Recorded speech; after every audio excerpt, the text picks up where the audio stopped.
Welcome everybody back to Just Plain Crazy. I'm Brendan. Thanks for joining me again. We are down in the layer. It is time to wrap up the build series on the T-6A Texan II from Gator-Rc. If you are just joining me for the first time, you've missed build 1 and 2. It's right there. The playlist for build 1 and 2, the sound system, as well as the lighting system, is right there. You can check out all my video content. Build number 3 is coming. It's going to be a shortened version. We broke out the sound and the lighting out of there for you. Trying to keep it pretty simple, so we're going to wrap this up pretty much well with servo installation and then a little walk around as we get outside. This build series is designed to help you or anyone else with some of those lost techniques and tips for building ARFs and Balsa planes. Balsa ARFs have gone to the wayside over the years. This one's made by Seagull models, and guys, I was actually pretty impressed with the quality. They did a very nice job. Some things that I chose to change or do differently along the way. Again, the nice part about ARFs. So hop on over to Gator-Rc and check out their full line of Balsa ARFs over there, and many different other brands or manufacturers that they carry. But a really quick walk around on this. This is the Marauder version. This is a 63-inch wingspan version. It's also available in the U.S. Air Force trainer scheme, like you'll see here on the box behind me. The lights we added in. Genuine aura cover, more of a sports scale plane. Supposed to come in around 9.5 pounds. Mine came in at 12.5 pounds, but 3-bladed prop, bigger Eflite Power 90 system in there. The aluminum spinner, all those things add weight to it. So sound system, lighting, all those things added to it. I think if you went with the Power 60 and kept it the way it's supposed to be, it would be adequate. But some of the nice features on here, the doodads, the little scale features, the add-ons that they put there, the super robust mechanical landing gear, wheels and tires, absolutely love them. Nice access panel here for battery and fuel system on the inside. Comes with pilots, some decent, I'll call the instrumentation setup and seats decent, but not like you need to invest a lot there. But the pilots are a really nice touch. Check out these, if you will, these flaps. So this has the underbelly split flaps in this thing. Look at how cool those things are. This thing is designed for a 2-stroke 75 to 91 or a 4-stroke 91 through a 1 cubic inch. Again, I went with the Power 90. You can do a Power 60. It's up to you. Keep your weight down. I went with the KingMax 5514s.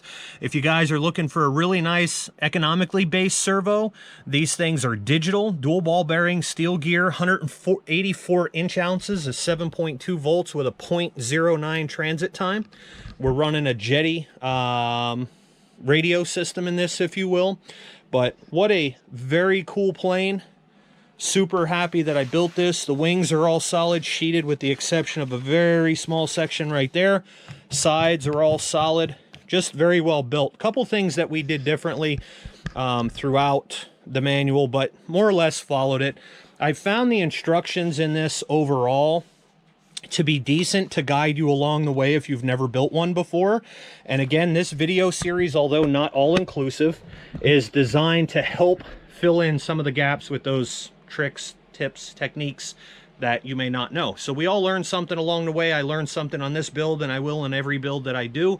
So we're always growing, learning, and adding to our personal toolbox. But I just wanted to share this thing with you, go over the manual and stuff just a little bit before we cut into the build series. But otherwise, I think it was decent. Some of the things that I found in here that weren't decent was covered in some of the other build videos.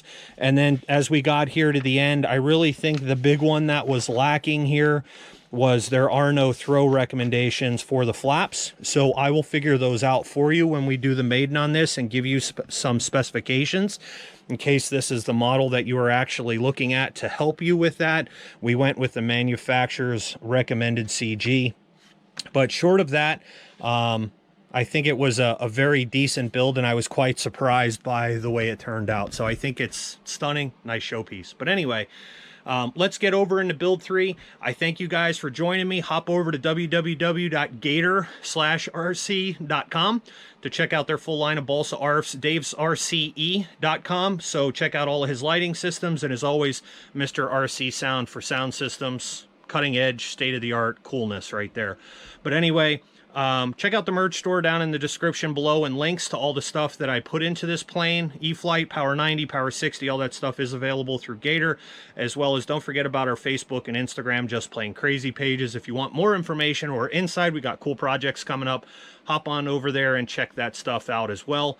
Like, share, subscribe. Likes help the channel. If you don't like it, hit that thumbs down button twice for me if you would, all right?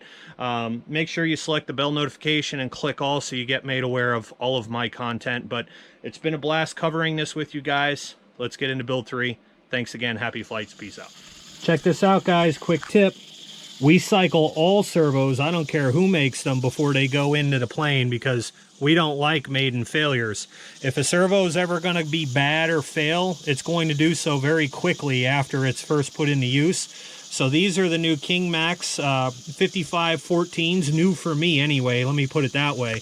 Very economically priced servo in the mid $30 range, but these bad boys are putting out 184 inch-ounces of torque for that price. Steel gear, dual ball bearing setup in the inside of these things with a transit time of 0.019 at 60 degrees. So they're fast, they're reasonably priced, and we're going to put them to the test in this T-6A Texan II from Gator-Rc. You could pick up your servos there as well. Get over there and check out their line, man.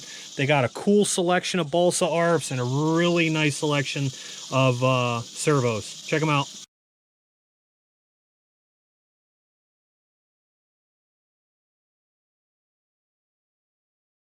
When we go to install our servos, I neutraled the servo out using the servo tester. And we're going to do the same thing here that we did with a lot of our other parts of this project. We're going to pre-drill it, tap it, and soak it in CA. So we'll get this servo mounted in there, and then I'm going to make my custom leads, 22 gauge custom leads. So they're, no, look how nice that fits in that pocket.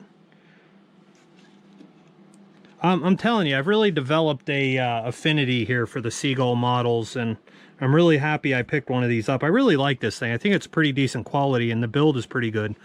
So we have that servo mounted in there. We're just going to take our drill, and we're going to pre-drill those servo holes.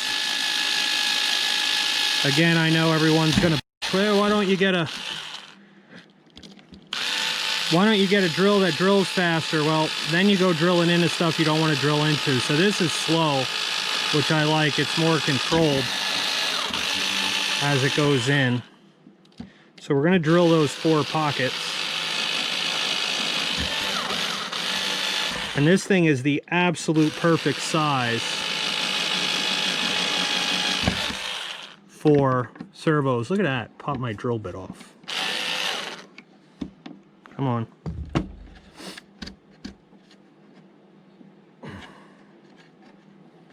The airplane's eating it. Feed me. All right. So check these out. I got myself some finished, it's like a gunmetal green almost, gunmetal gray. They're perfect for this plane. Oh, it's great. I love it. Little touches. So we're going to thread all those in just like this. We're going to take them out. We're going to soak those holes with CA. Then we're going to re-drill and re-tap on every servo. And that way, we never have anything come loose. So you don't need to sit and watch it again. Let's time-lapse it. Here we go.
Quick build tip, guys. When you're setting in your servos, make sure that that pivot point is right in the center of that opening. The arm for your aileron should be in the center. The arm for your flaps is actually going to be all the way over to one position and only come back that way and then close again. So it's not going to operate from center, but ailerons do. So make sure before you pre-drill and soak with CA, this servo is set in there correctly. Also, make sure you soak those tabs with CA. This whole hatch assembly is just held in at those 4 points. So make sure that everything here is nice and soaked in, as well as right here.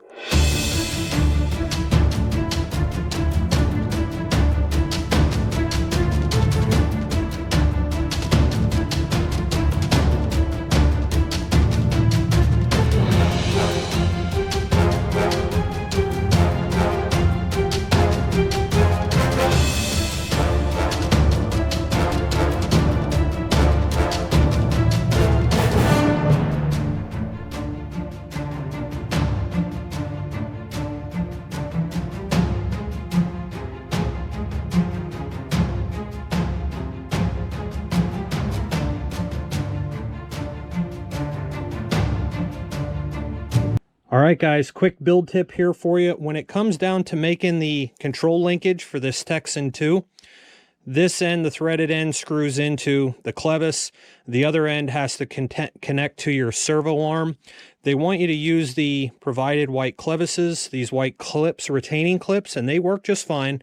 I'm opting to use Z-bends, but I'm going to show you both methods if you want to use this. Simply screw this end into your clevis. The other end needs to make a 90-degree going into the servo arm. Simply go ahead and mark the location that you want. You're going to use something here. The best case is to use a bending jig like this one. Simply take that mark on top of the post where you're going to bend it, and then simply just go ahead and roll to a 90-degree bend. This makes a very nice, clean bend for you going in. And now you have a nice bend for your retaining clip. The other thing that you can use, if you can still find one of these, is a Z bender, and you could see all the funky different bends that I've put into this thing. Again, you would just take that end and screw that into your clevis. This locating pin goes right into the hole on your servo arm, and you simply place this thing right here like this, make it nice and flat in that jaw, and give it a good squeeze and a final pinch. And you can go ahead and cut that. What I like about the Z-bends is you don't have to worry about them popping off or coming out. The downfall is, because you have to get this bend in there and turn it, is that sometimes the hole needs to be a hair bigger than what it's supposed to be. But you don't want your linkage to have slop. So if you're going to do either method, make sure that everything is the right size and you have no play.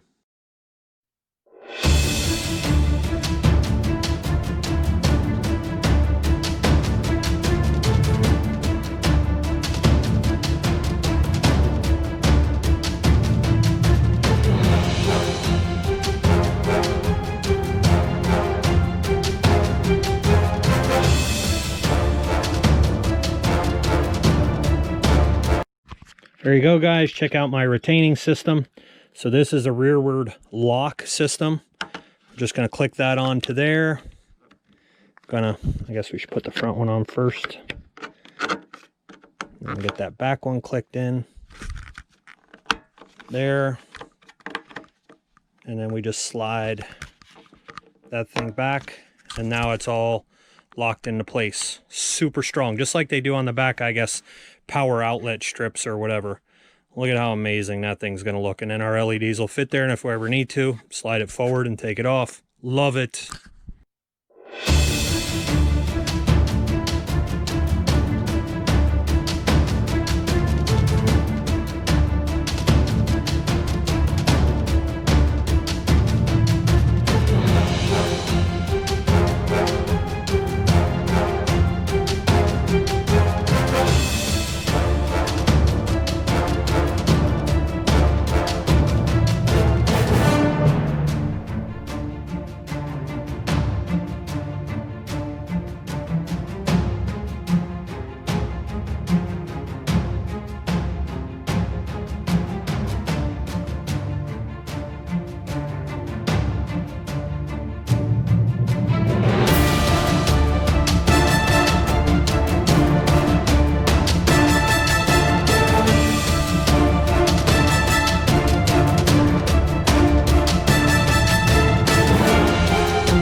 All right, guys, there's the landing lights. They're in and installed. I'm pretty happy with those. They're about as close to scale as I'm going to be able to get. And then you can see our wingtip lights out here as well.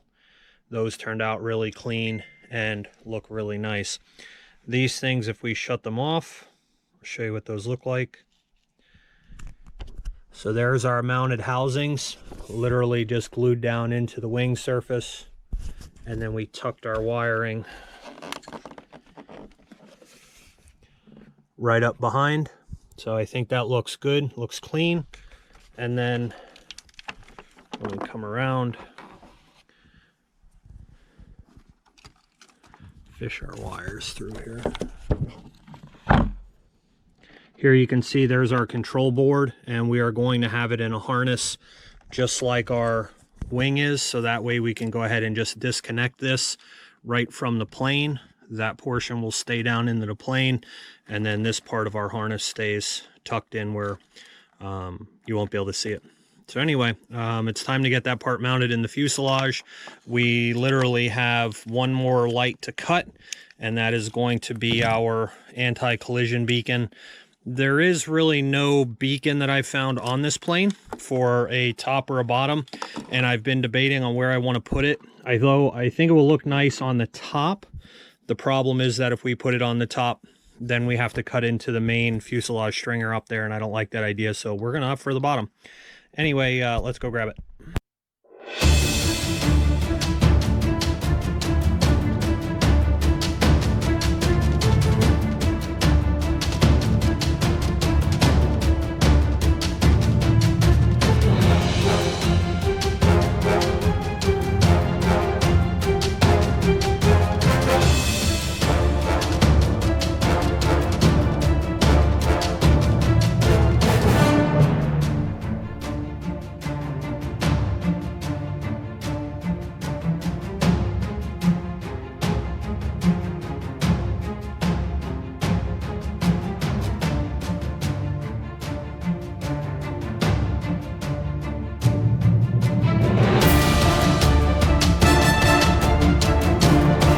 All right, guys, you gotta listen to this sound system. So everything is in here hooked up. Speakers are installed. The TT25s are all hooked up. Now, what I did is I basically just made a jumper and used the two outside pins to connect to the balance port on my battery. So we're going to go ahead and hook that up. Airplane 5. And you hear that it initializes the sound system with mode 5. Which is what we are going to use. I have a throttle kill, I have an active throttle, and then I have a throttle idle that I use for electric aircraft. So as soon as we start this in idle, you're gonna hear this. Dude, this is so loud, this is awesome. Just wait. Motor throttle active.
And there is the shutdown. That is so awesome. I can't wait to get this outside and with the wings and everything on and hear it.